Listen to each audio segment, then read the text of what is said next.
Dikelilingi kawasan hutan lindung, Desa Sandapang memiliki 9 kedusunan. Terletak di ujung utara Kecamatan Kalumpang, warga Desa Sandapang hidup dan tinggal sejak zaman kolonial Belanda. Sayangnya, sebagian warga belum mendapatkan hak kepemilikan tanah.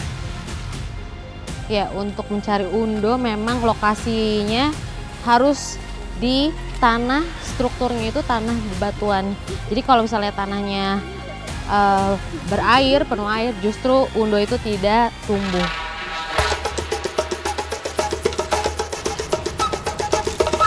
Memiliki tanah yang subur, namun saat musim paceklik tiba, sebagian warga memanfaatkan umbi kundo sebagai makanan alternatif. Nah, yang mana Ibu? Udah hampir sampai kita. Mana? Oh. Yang ini, Bu? Iya, ini. Oh, ternyata ini daun dari undonya itu sendiri. Nah, sekarang kita mau langsung cari undonya ya, Bu ya? Iya. Ayo, Bu. Umbi kundo atau biasa disebut umbi gadung masih banyak ditemukan di Desa Sandapang. Umbi ini hanya tumbuh di hutan hujan tropis dengan curah hujan intens setiap tahunnya, di hutan kering dan biasa tumbuh di sela-sela tanaman lainnya.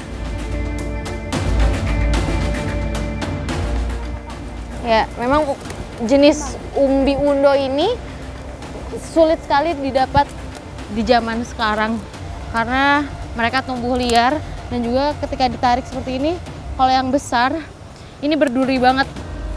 Ini susah banget.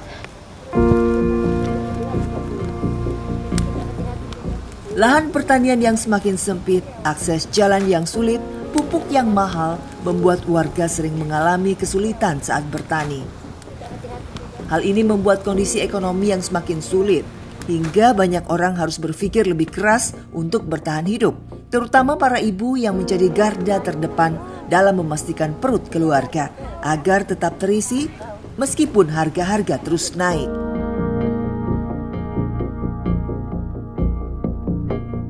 Murni, dulu kenapa masih mencari undo, Ibu? Ya bagaimana lagi Bu, kami tidak mencari ini Bu, karena apa yang nanti dimakan anak di rumah.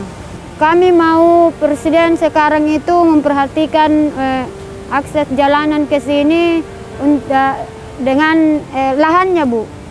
Kenapa lahannya? Karena di sini masih sempit untuk bercocok tanam. Karena masih dalam hutan lindung. Jadi permohonan Ibu Supaya apa? diperhatikan untuk diberikan, bebaskan dari hutan lindung. Saya sedih karena saya pikirkan anak-anak saya Bu ke depan, bagaimana kalau saya sudah tidak ada, terus ini kalau pemerintah tidak memperhatikan lahannya di sini karena saya punya banyak anak, jadi di mana untuk berkebunnya ini Bu? Iya, demi masa depan anak-anaknya, Murniawan terus berjuang, meskipun dalam kondisi ekonomi keluarga yang serba terbatas. Setelah terkumpul, umbi kundo langsung dibawa ke tempat pencucian.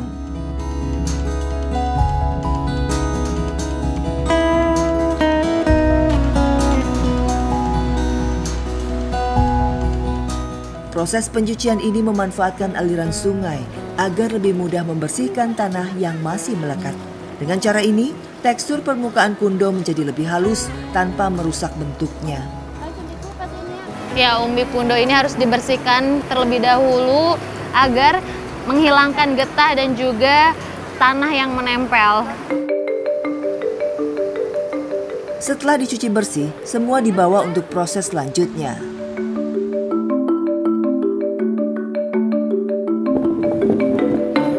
Kundo yang sudah bersih kemudian diiris tipis-tipis.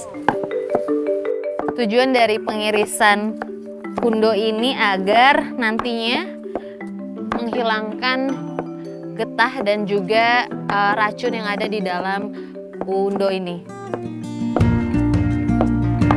Saat mengiris harus hati-hati karena getah kundo jika terkena tangan akan menyebabkan gatal. Dan selanjutnya irisan kundo diberi abu yang sudah disiapkan sebelumnya. pemberian abu ini agar getah yang tadi ada di dalam kundo ini semakin menghilang dan juga menempel ke abunya. Setelah semua irisan kundo dibalut dengan abu, kundo akan dijemur selama 3 hari agar kadar sianida yang terkandung di dalamnya dapat diturunkan hingga ambang batas yang aman untuk dikonsumsi.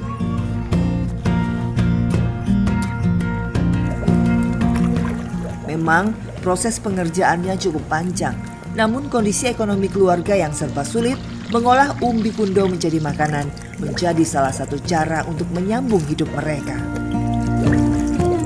Kundo yang sudah dilapisi dengan abu seperti ini sudah didiamkan selama 3 hari lamanya dan langsung dilakukan proses pencucian dan nantinya diolah menjadi bahan makanan. Kondisi ekonomi yang sulit memaksa masyarakat untuk memanfaatkan sumber yang tersedia di alam. Dari sekedar makanan alternatif, kini umbi kundo menjadi simbol ketahanan dan kreativitas masyarakat di tengah keterbatasan. Ya, proses selanjutnya adalah pemberian daun singkong yang sudah ditumbuk seperti ini dan nantinya kundonya dikukus sampai matang.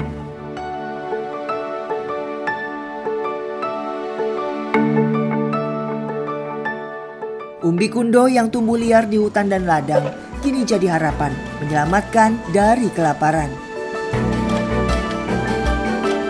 Proses pengukusan kundo ini dibutuhkan waktu kurang lebih 30 menit baru kundonya matang.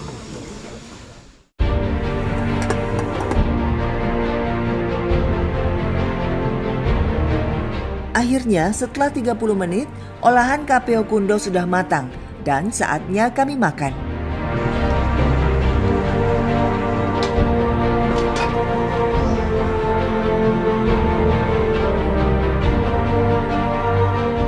Tak hanya untuk memenuhi kebutuhan gizi sumber karbohidrat, umbi kundo dipercaya memiliki khasiat menyembuhkan berbagai penyakit, antara lain keputihan, kencing manis, sakit perut, nyeri empedu, dan rematik.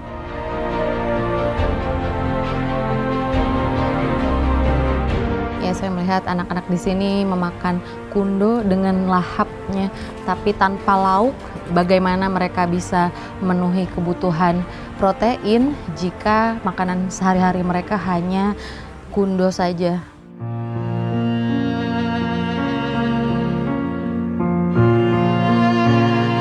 Bu Murni, ini perasaan Ibu bagaimana, Bu?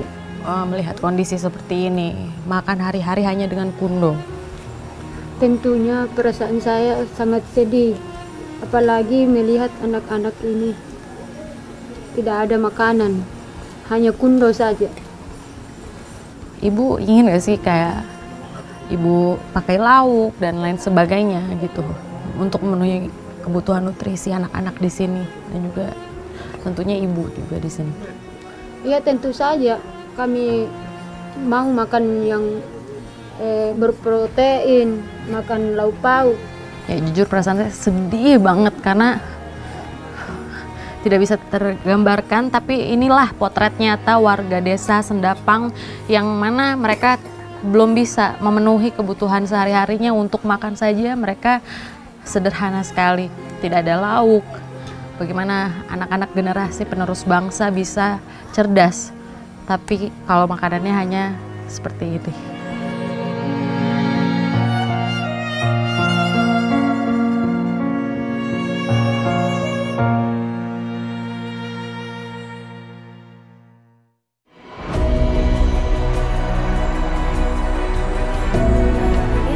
Hidup di pelosok desa jauh dari perkotaan, seakan pemerintah menutup mata tentang keadilan, sehingga warga harus berjuang sendiri untuk mendapatkan penerangan. Sedih rasanya ya melihat kondisi anak-anak belajar dengan pelita dikarenakan memang seringkali turbin yang mereka pakai itu rusak dikarenakan memang banjir yang melanda ataupun arus sungai yang deras sehingga merusak turbin mati dan mereka terpaksa belajar menggunakan lentera. Dan ini saat ini kalau ke mata ini perih ya, aku nggak bisa rasain kalau misalnya harus menjadi anak-anak di sini, tapi saya melihat semangat dari anak-anak di desa Sendapang ini untuk belajar dan untuk mencari ilmu luar biasa tinggi. Namun mereka belum merasakan listrik dari negara.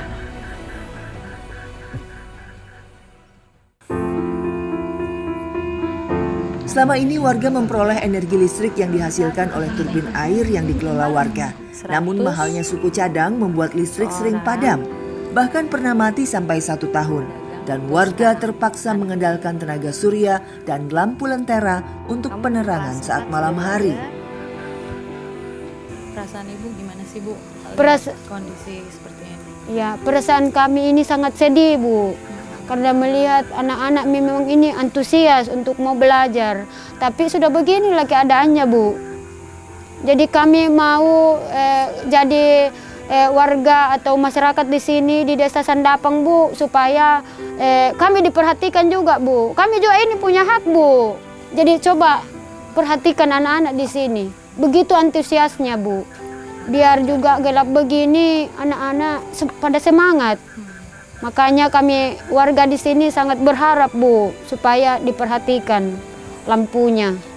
Ada yang dikatakan itu apa namanya itu PLN semacam itu, Bu. Agar bisa masuk. Iya, agar bisa masuk di desa kami, Bu. Karena kami juga punya hak untuk menuntut. Kami juga ini punya pilihan kami, terutama kepada Pak Prabowo, Bu. Sampaikan itu.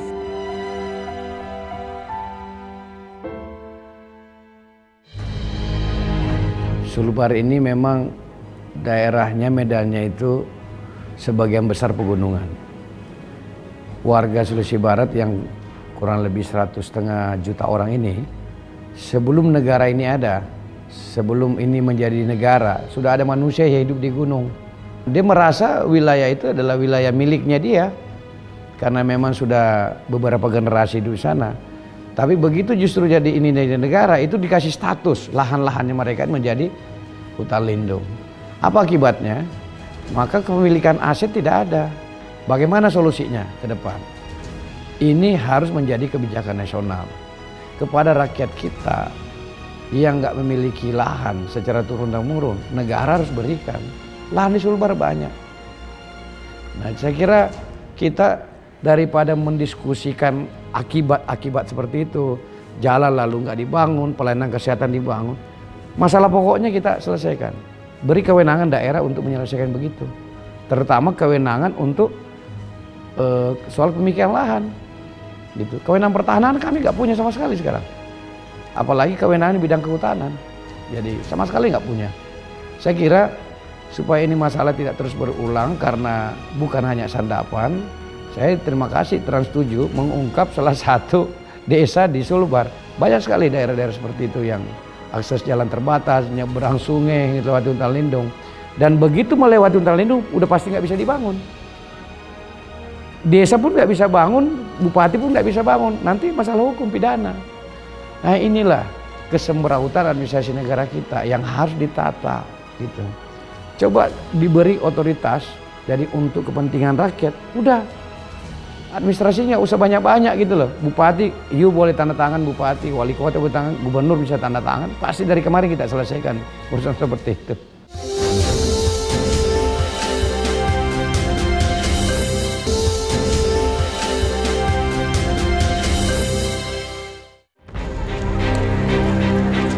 Hidup di pelosok desa seharusnya bukan terisolasi dari dunia luar. Bukan berarti harus hidup menerima keterbatasan sebagai takdir. Namun inilah kenyataan yang dialami warga Sandapang selama lebih dari 1 abad. Karena Indonesia bukan hanya tentang kota-kota besar. Indonesia adalah mereka yang hidup di pelosok. Indonesia adalah kita semua.